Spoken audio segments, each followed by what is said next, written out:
Barely 3 years ago, Nigeria began to build a new capital, here in the middle of the bush, miles from anywhere. So far, nearly £2 billion worth of contracts have been awarded to build the new city in this virgin land.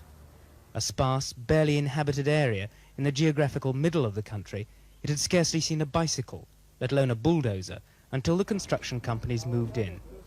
But progress has been tough, and it's hard to imagine, looking from the roof of this uncompleted Sheraton hotel to the skeleton of another five-star hotel in the distance, that in between there should already be signs of hundreds of offices and thousands of houses. President Shehu Shagari's idea of moving here by September last year seems a remote dream. But there's no questioning the government's resolve to shift the entire administrative machinery here, lock, stock and foreign embassies. For whatever the cost and the chaos, the rationale for moving is generally accepted. Lagos, the capital since 1914, is fast choking on petrol fumes.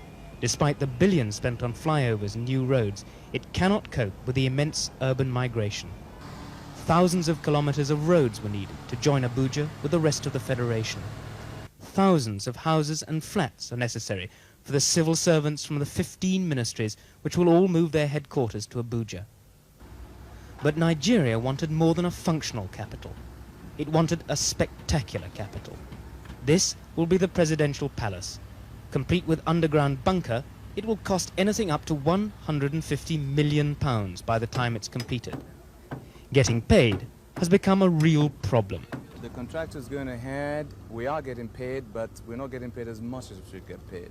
So obviously what happens is that you reschedule your program to take account of the amount of funds which have been made available at any one time.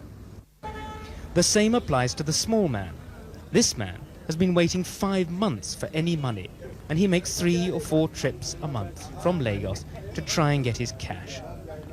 The government is doing its best to rein in the costs without destroying the idea. For instance, this ambitious model for the National Assembly, designed by Japanese architects, was costed at nearly £500 million. It's now undergoing a radical rethink. But it's as the work slows down that the full extent of early mismanagement is becoming clear. Shoddy workmanship, overpriced contracts, and lack of coordination have all hit Abuja. It's hard to believe, looking at the state of Abuja today, that the bush behind me will one day become a bustling new capital city with a population of more than 1 million people. But this government has continually repeated its determination to carry on with the project just as quickly as the cash will allow. The rest will probably depend on the world oil market. This is Mark Webster, ITN, in Abuja, Nigeria.